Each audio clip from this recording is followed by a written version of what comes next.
Muy bien, gracias. Gracias, hermano Carlos. Buenos días, hermanos. Les saludo a cada uno en esta mañana nublada, poco fría, pero un domingo nuevamente que podemos estar conectados para alabar a nuestro Dios y también para aprender de su palabra. Como ya sabemos, ya hemos estado estudiando el libro, la primera carta a los Corintios, durante este tiempo, y hoy me corresponde a mí estar ahí en el capítulo 3, del verso 1 al 15.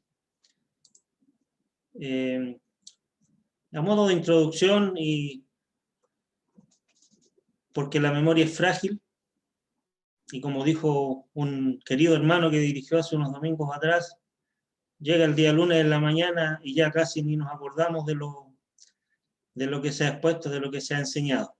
Así que vamos a dar algunos datos que son necesarios para entrar en contexto y también a modo de introducción.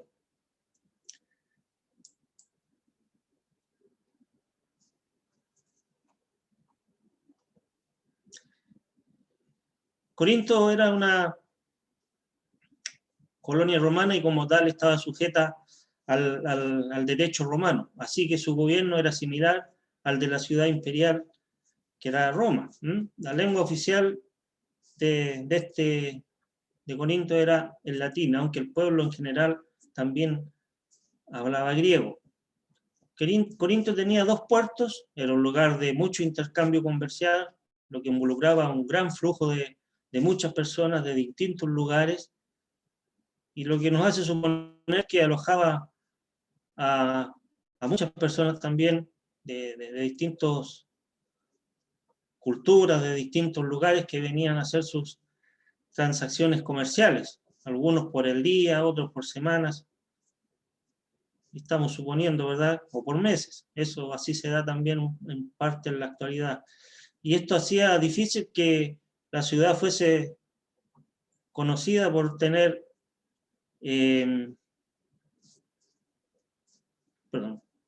esto hacía difícil que la ciudad fuese conocida por tener una, no sé si el punto está mal.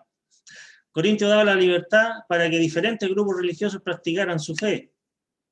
Estaban muy influenciados por la cultura griega y sus dioses. No solo estaba el culto a Afrodita, con su templo y todo lo que eso involucraba, también se adoraba a Asclepios, a Apolos y a Poseidón. También había altares y templos para las deidades griegas como Atenas, Hera y Hermes. Otros altares también estaban dedicados a los dioses de Egipto, de Isis y Serapis. En este contexto, hermanos, estaba inmersa la iglesia de Corinto. Y esto hacía difícil que la ciudad fuese conocida por tener una moral respetable. Y el apóstol esperaba que los creyentes fuesen de pureza moral dentro de una sociedad inmoral. Vamos a orar. Oremos al Señor. Señor, en esta mañana te alabamos, te damos gracias, Padre, por permitirnos este tiempo.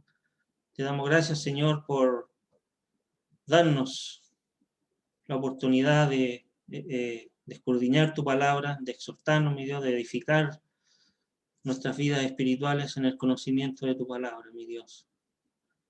Oramos esta mañana para que tu Santo Espíritu sea guiando todo, que usted sea tomando el control, mi Dios, de nuestro ser, de nuestros pensamientos, de lo que podamos sentir y que nos aleja, mi Dios, de lo que estamos haciendo. Hay un poco de ansiedad en lo personal, un poco de nerviosismo.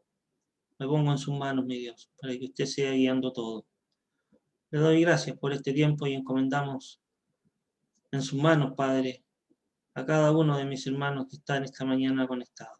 Que podamos, Señor, tener un tiempo muy provechoso en lo espiritual.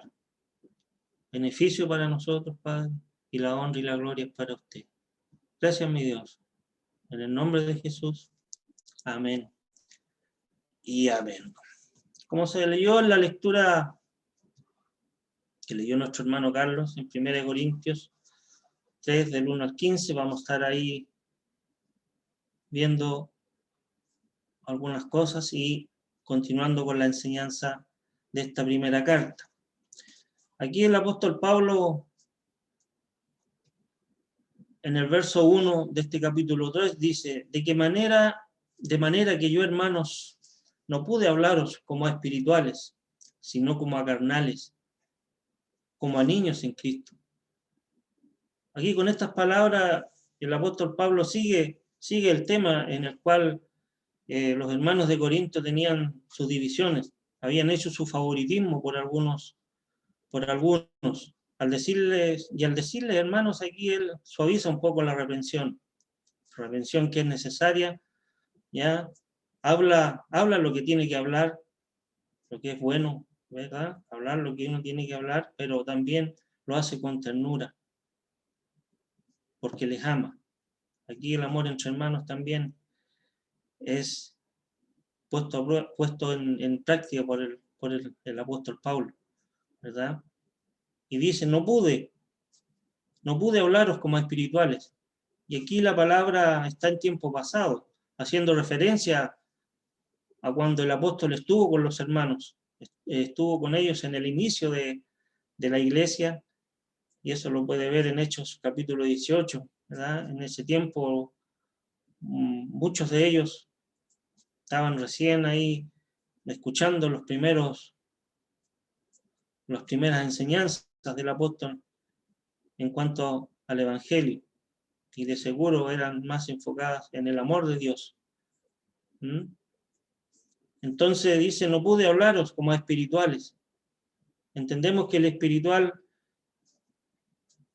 es el hombre que es movido por el Espíritu Santo, el creyente que es movido por el Espíritu Santo, ¿verdad? El espiritual acepta la inspiración del Espíritu Santo y sigue la enseñanza inspirada, ya. Pero aunque los hermanos en Corinto no eran naturales, ¿verdad? El natural es personas que rechazan la inspiración, pero tampoco mostraban madurez al promover este espíritu sectario de hacer grupos, ¿ya? También era una cuestión cultural. Pero por eso, hermanos, aquí el apóstol es claro en este punto con los hermanos. Y dice: también por eso los hermanos no se portaban como espirituales, como personas totalmente entregadas, con madurez a la dirección del Espíritu Santo. En ese tiempo Pablo no pudo hablarles como hermanos bien desarrollados en su crecimiento espiritual. En el capítulo 2 el contraste presentado fue que el hombre natural y el hombre espiritual, el carente del Espíritu Santo y el poseedor del Espíritu Santo. Y en este capítulo entra el discípulo carnal y el discípulo espiritual, el que no había alcanzado madurez y el que había llegado a ella, a las cosas reveladas por el Espíritu Santo. Entonces el apóstol, por eso dice: no pude hablarlos como espirituales, sino como a carnales. Pero es obvio que aquí el apóstol no los está acusando de vivir en una inmoralidad, sino que le está diciendo, hermanos, que ellos, en el tiempo de haber estado con él, en el principio, no habían avanzado, no habían crecido, no habían madurado para aceptar también la instrucción del Espíritu Santo. El vocablo griego aquí es sarkinos, y el que aparece en el verso 3 es sarkinos. Son distintos, aunque los dos básicamente hacen referencia a la carne. En otra versión bíblica dice: influenciados por la carne. Y también agrego una nota que explica que el término griego no significa entregarse totalmente a los vicios. No quiere decir que está viviendo en un constante pecado, sino tener un modo de pensar que es terrenal y por debajo de lo que debe ser para el cristiano. Y el vocablo que sale en el verso 1 es sarkinos, significa hecho de carne. Y el sárquico es perteneciente a la carne o caracterizado por ella, que es movido por los deseos de la carne. Y Pablo aquí, al agregar la frase como a niños, aclara, hermanos, el uso que él hace de la palabra carnal que aparece aquí es ser no espiritual, no maduro, no que no tenga el Espíritu Santo, porque la madurez en ellos se había detenido, no habían crecido, habían nacido espiritualmente, pero se habían quedado ahí. Es seguir la debilidad usando pensamientos de un cristiano sin madurez. Como a niños en Cristo, en su vida espiritual se quedaban en poca estatura, como niños. En el vocablo griego, para decir niños, aquí es nepios, que es infante. También aparece en varios pasajes de la Escritura, en Efesios 4:14, por ejemplo, dice, para que no seamos niños fluctuantes, llevados por doquiera de todo viento de doctrina. Pero siempre se asocia, hermanos, siempre se asocia esta palabra con la idea de inmadurez. Había una inmadurez aquí en los hermanos de la iglesia de Corinto. Y el verso 2 dice, os di a beber leche y no vianda, porque aún no erais capaces. Pablo sigue hablando aquí cuando estuvo con ellos en los inicios de la iglesia, que no pudo darles una instrucción que no fuese la de los primeros rudimentos del Evangelio. ¿Ya? Y no les pudo dar comida sólida, que es una enseñanza más contundente, una enseñanza propia para los maduros en el Evangelio. Os di a beber leche y no vianda, porque aún no erais capaces. Hasta aquí el apóstol no los había reprendido, no los había reprendido fuertemente, pero ahora sí, y le dice, y no sois capaces todavía. ¿Cuánto tiempo ha pasado de que estuvo el apóstol con ellos? Que no eran capaces en ese momento, y aquí le dice, y no sois capaces todavía. ¿Y quién era la responsabilidad en esta condición en la cual ellos estaban todavía? Ellos no se habían desarrollado espiritualmente, estos niños no se habían desarrollado espiritualmente, pero por su propia voluntad habían rehusado madurar debidamente, ocupándose más de asuntos carnales que de espirituales, hermanos. No habían madurado, no tenían excusa alguna. Pablo en este contexto hace contraste entre los cristianos hechos de carne o influenciados por la carne, y que por eso no siguen creciendo espiritualmente. Y los cristianos espirituales, o que han madurado en su vida de seguir la enseñanza del Espíritu Santo, hermanos. A seguir leyendo esta carta, vemos que los hermanos de Corinto tenían varias cositas que dañaban su vida. Tenían varias cosas que tenían que dejar para poder crecer espiritualmente. Usando un lenguaje de construcción, para construir hay que sacar el escombro. Para edificar hay que sacar el escombro. Ellos tenían varios hartos escombros que sacar para poder edificar en sus vidas. Y quizás, dando una aplicación en nuestra vida, habrá algún escombro que no nos deje edificar. El verso 3 dice, porque aún sois carnales. Pues habiendo entre vosotros celos, contiendas y disensiones, ¿no sois carnales? ¿Y andáis como hombres?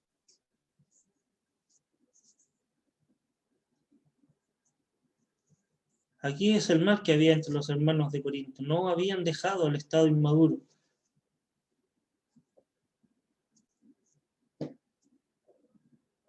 Seguían siendo carnales. Como niños sin experiencia, habían pasado ahora a ser no espirituales o carnales caracterizados por la carne, en que ahora andan en prácticas pecaminosas. La inmadurez de esta iglesia, la inmadurez de los hermanos de Corinto indica que dejaban que la carne influenciara su actuar. Dejaban que la carne influenciara su espíritu y así hacían conforme a ella. Porque aún sois carnales, pues habiendo entre vosotros celos. La palabra aquí tiene en este contexto, hermano, el sentido de envidia y rivalidad hacia otros, considerados como competidores. Cuando hay partidos, hay celos.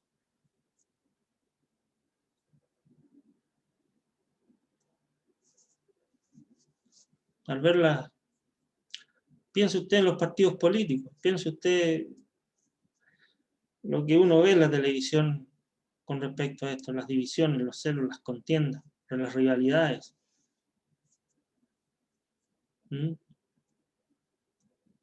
Cuando hay partidos, hay celos. Y eso es lo que pasaba en la iglesia de Corinto. Contiendas. De los celos, que es la motivación o envidia y rivalidad, resultan las contiendas. Y disensiones, divisiones que producen contienda y que en turno producen las divisiones. Nada bueno. Nada bueno. Y andáis como hombres. Pues habiendo entre vosotros celos, contiendas y disensiones, ¿no sois carnales y andáis como hombres? Esta frase describe aquí el sentido en que Pablo usa la palabra carnales. Si la palabra es carnal, anda exactamente como anda cualquier persona, guiada por sus propias pasiones y deseos, no dejando que el Espíritu Santo les guíe.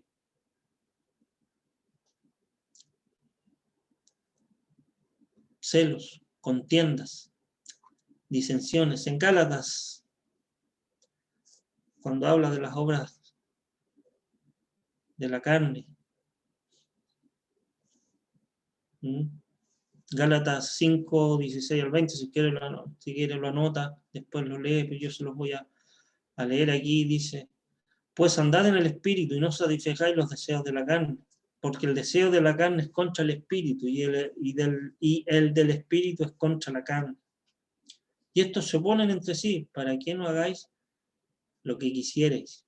Pero si sois guiados por el espíritu, ya no estáis bajo la ley. Y manifiestas son las obras de la carne. Algunas son como las que vimos ahí, ¿verdad? El 20 dice, Gálatas 5:20 dice: idolatría, hechicería, enemistades, pleitos, celos, iras, contiendas, disensiones, herejías. En el puro versículo 20 está lo que describe acá en Corinto: contiendas, celos y disensiones.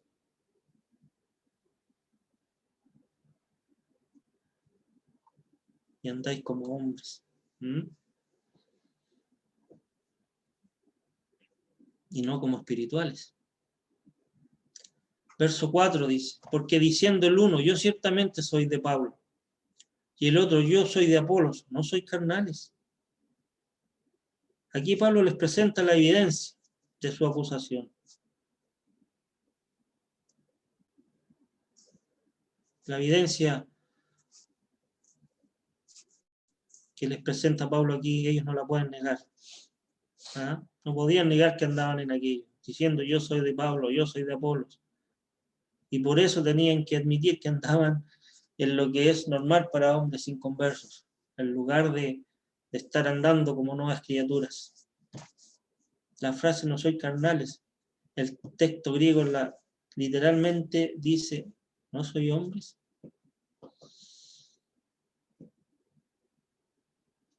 Verso 5 dice, ¿qué pues es Pablo? ¿Y qué es Apolos?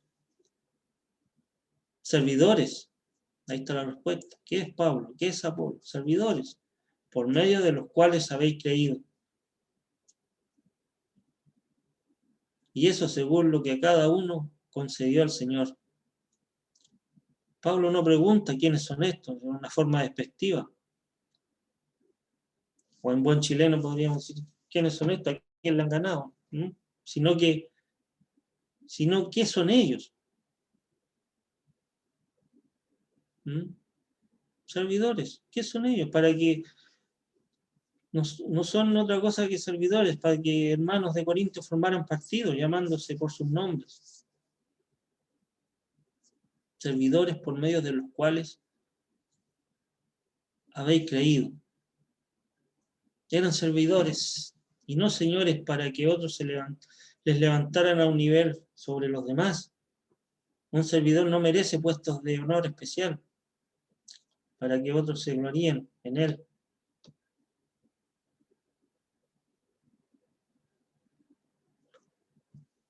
Si Pablo rechazaba tales honores, con más razón,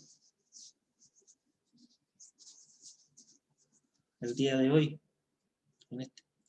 el predicador pues viene siendo un mero mensajero del mensaje que se originó con Dios. Por lo tanto, a Dios sea toda la gloria, y no al instrumento que Dios emplea para difundir su palabra, para difundir el Evangelio.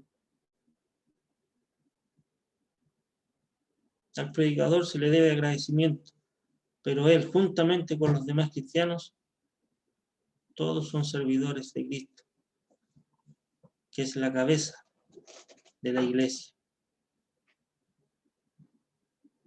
Verso 6 dice, yo planté, Apolo regó, pero el crecimiento lo ha dado Dios.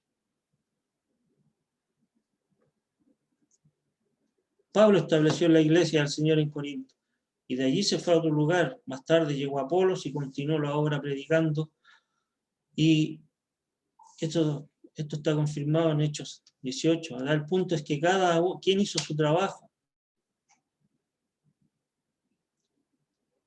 teniendo los dos el mismo sentir, teniendo los dos la misma meta, el mismo objetivo, unidos en el mismo espíritu, y no hubo celos entre ambos, no hubo contiendas. El predicador es la semilla, el predicador es el sembrador de semilla, que lo vemos en Lucas. Usted anote la referencia, si quiere después lo lee. Lucas 8, del 4 al 15. Pero el crecimiento no depende de él. Aquí el crecimiento lo ha dado Dios. Dios producía el crecimiento, Dios daba el crecimiento. La obra de Pablo y de Apolos se terminó, pero la de Dios continuaba.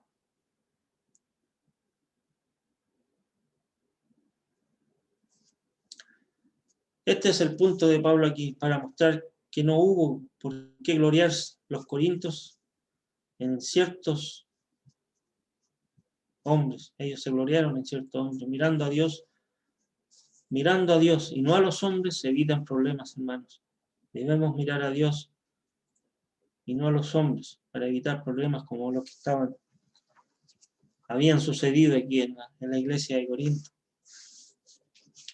El verso 7 dice, así que ni el que planta es salvo, ni el que riega, sino Dios que da el crecimiento.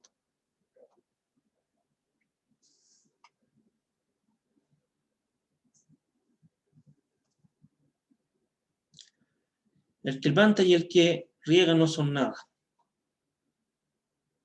El que sí merece la gloria y la exaltación es Dios, en sentido absoluto. Desde luego, claro, el predicador es salvo, es servidor de Dios. como lo es de todo cristiano fiel, pero el punto de Pablo dado el problema en Corintios es que Dios quien debe ser elevado y no el hombre.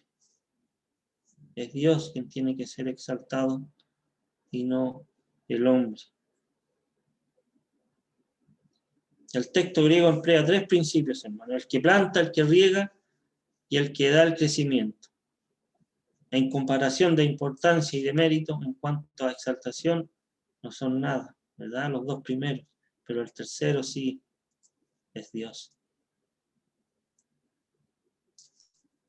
Es Dios el que debe ser glorificado.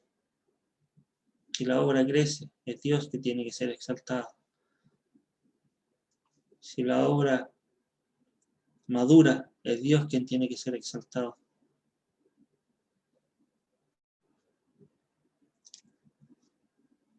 Y el que planta y el que riega son una misma cosa, aunque cada uno recibirá su recompensa conforme a su labor.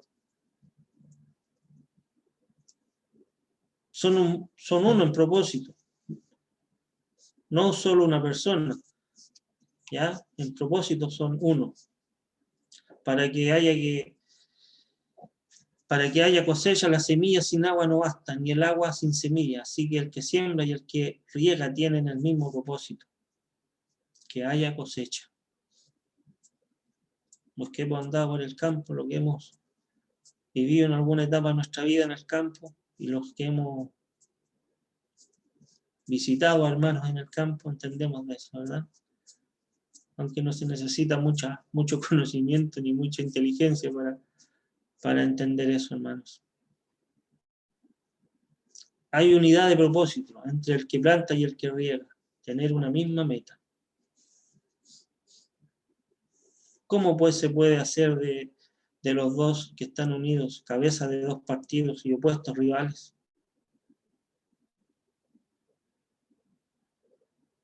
Qué ilógica era la mentalidad de los hermanos de Corinto, ¿no? En formar partidos. Aunque cada uno recibirá su recompensa conforme a su labor.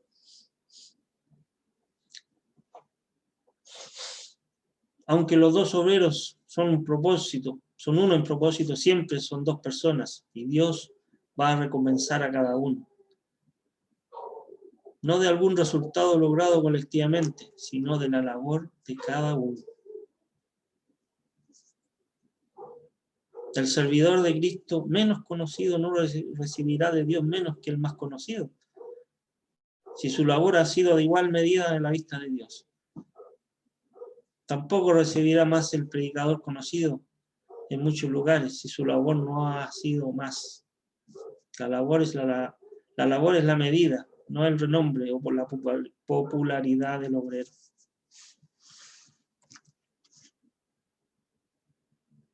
¿Quiere usted una buena recompensa?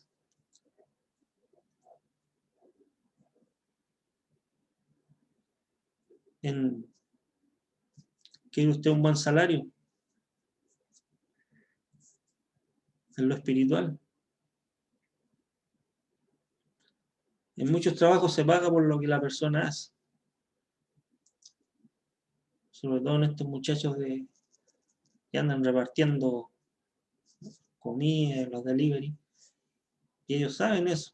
Mientras más despacho hacen, mejor es la labor, mejor es el salario a fin de mes. ¿Quiero yo un buen salario, una buena recompensa? Entonces, hay que hacer esfuerzos en cuanto al trabajo en el Señor. Porque nosotros somos colaboradores de Dios y vosotros sois labranza de Dios, edificio de Dios.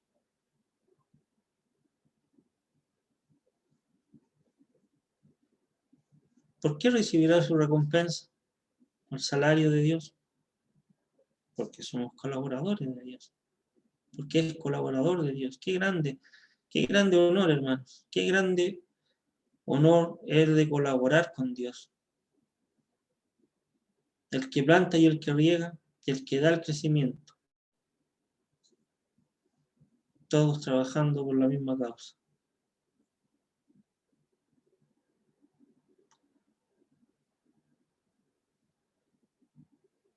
Ahora, si el sentido es que Pablo y Apolos son colaboradores que pertenecen a Dios, siempre es igual el punto principal, que es que no hay por qué hacer partidos en la iglesia. Pablo y Apolos no eran colaboradores de los corintios, sino que eran colaboradores de Dios. Lo vuelvo a repetir, toda la honra y toda la gloria es para el Señor. Y cuando se hace eso, la división desaparece. Cuando lo que se hace es para glorificar al Señor, la división desaparece. Y vosotros sois labranza de Dios, edificio de Dios. La iglesia de Cristo en Corinto no era diferente, no era de diferentes partidos y llamados líderes, era de Dios. Y el edificio, dioses. Y el edificio es de Dios. Dios es el dueño.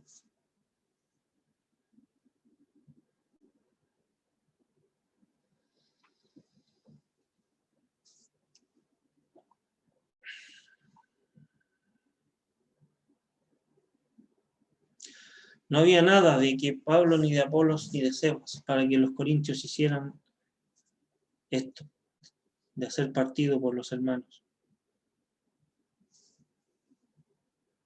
Dios es el que debe ser exaltado y no los hombres.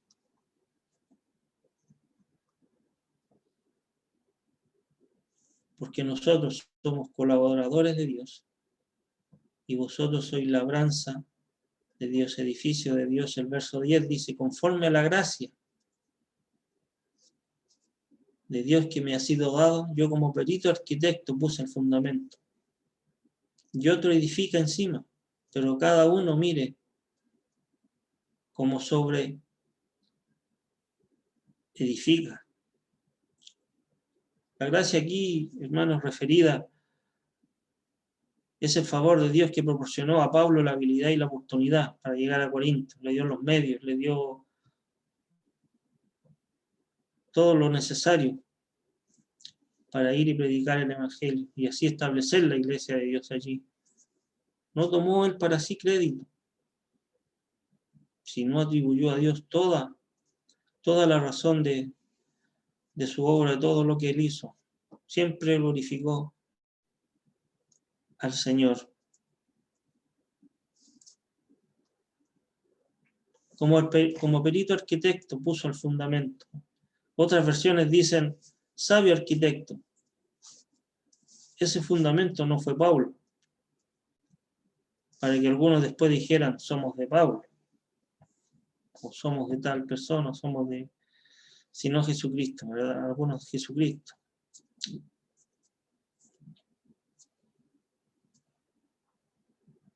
Ninguna cosa que es de Dios, hermanos, va a tener a hombres por fundamento.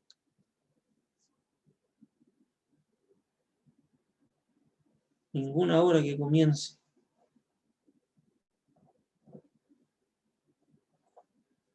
considerando al hombre va a terminar bien. Aquí Pablo se llama un arquitecto. ¿Qué es un arquitecto? Un lector de plano, de construcción, ¿verdad? En 2 Corintios 4:7 se llama un vaso de barro.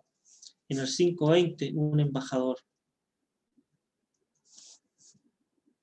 Yo como perito arquitecto puse el fundamento, dice Pablo, y otro edifica encima. Pablo puso el fundamento una vez, pero ahora otros llegan. Tiempo presente, edifican encima con su predicación y enseñanza. Acciones duraderas son esas. Pero cada uno mire cómo sobreedifica. El asunto es imperativo, deben sobreedificar conforme a la verdad del fundamento que Pablo puso.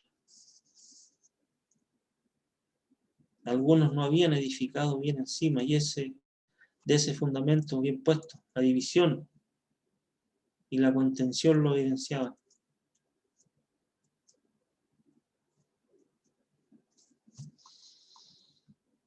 Verso 11.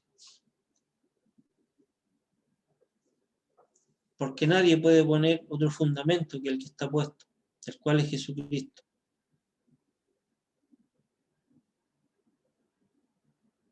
El fundamento ya está establecido, Pablo ya lo había puesto y nadie podía hacer un cambio en eso.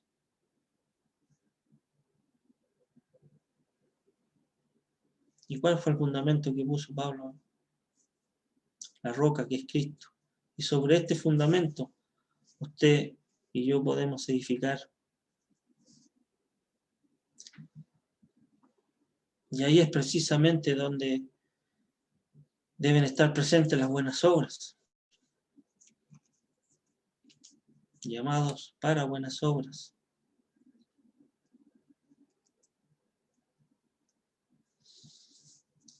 Jesucristo, en su persona divina, y lo que ha hecho en la cruz y toda su doctrina, ese es el fundamento que Pablo puso. Como dice Efesios 2:20, edificados sobre el fundamento de los apóstoles y profetas, siendo la principal piedra del ángulo Jesucristo mismo.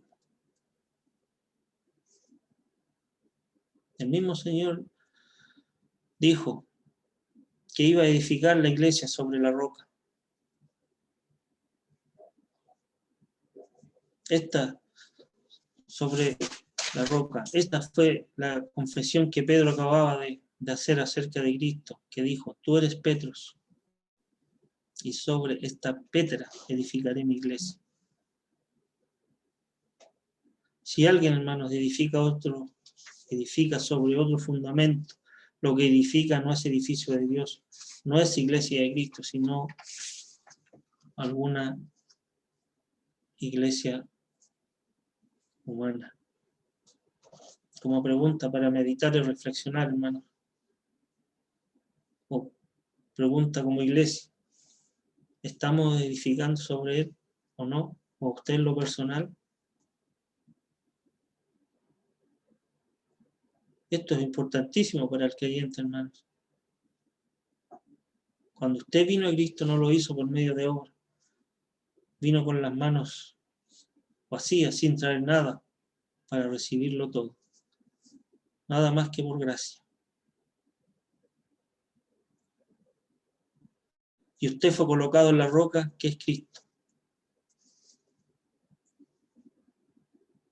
Sobre ese fundamento usted puede edificar. Sobre este fundamento la iglesia Santa Elena tiene que edificar.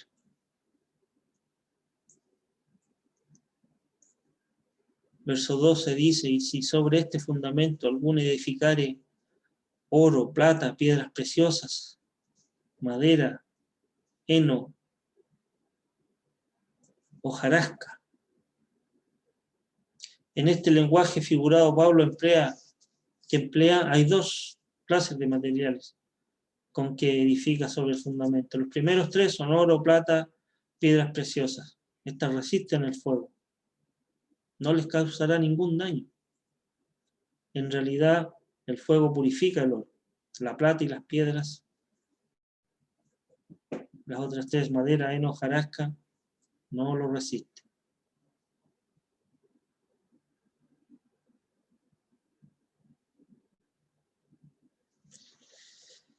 Por eso, hermanos, los que predicamos, el que predica, el que enseña, debe tener mucho cuidado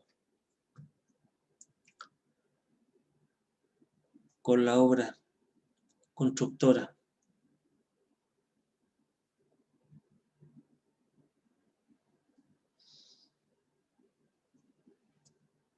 Verso 13 dice, la obra de cada uno será manifiesta, porque el día la declarará, pues por el fuego será revelada y la obra de cada cual sea, el fuego la probará. Es importante, hermano, guardar presente el punto en que Pablo aquí enfatiza, para no ir con ideas extrañas. La obra de cada uno se hará evidente.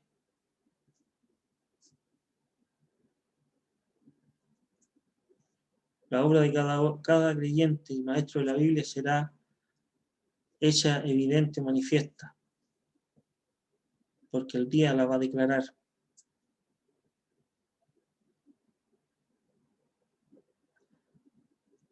Nadie va a poder esconder la calidad de dicha obra. Será expuesta, hermano.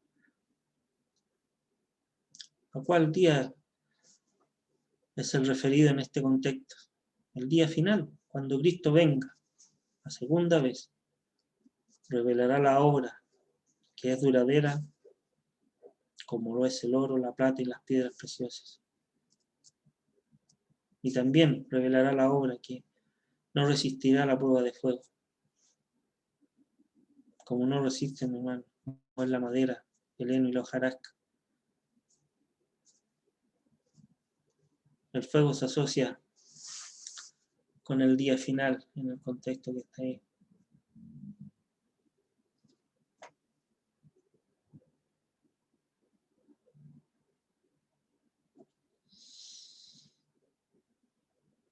Y la obra de cada uno, y la obra de cada cual, y la obra de cada uno, cual sea el fuego, la probará.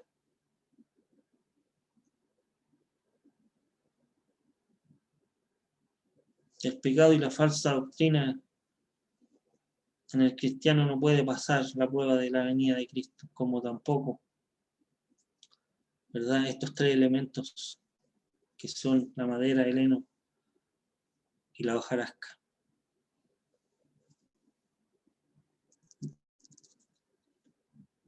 Verso 14 dice, si permaneciere la obra de alguno que sobreedificó, recibirá recompensa.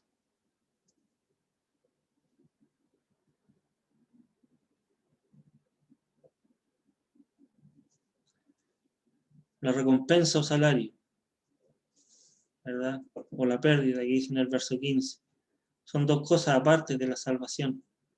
No está haciendo referencia a eso. La fidelidad hasta la muerte de parte de persona convertida a Cristo ocasiona para el predicador que le convirtió mucho gozo, ¿verdad? Las coronas de vida. ¿Cómo es una corona para él? Tengo una referencia aquí, si quieren las anota, Filipenses 4:1:1 y Tesalonicenses 2:19 y 20. Y el verso 15 dice, si la obra de alguno se quemare, él sufrirá pérdida, si bien él mismo será salvo, aunque así como por fuego.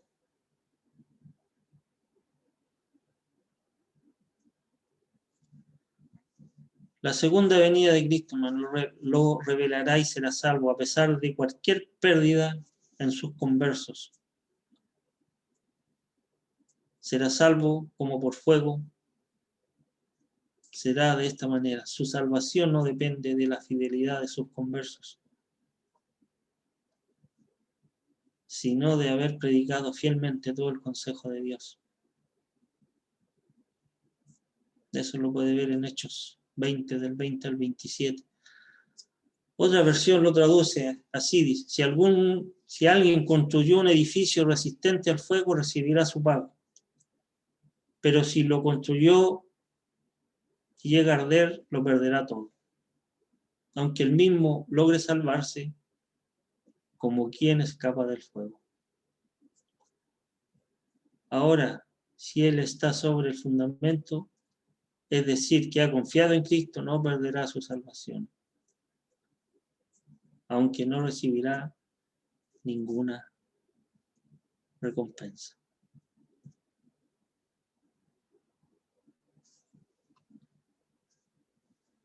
Preguntas para reflexionar.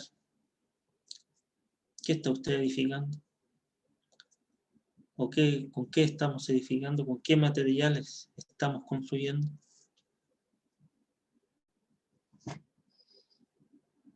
Como conclusión breve, de acuerdo a lo que vimos, hermanos. Mirando a Dios y no a los hombres, evitaremos las divisiones y aseguraremos una buena edificación, una buena construcción. Oremos, mis hermanos.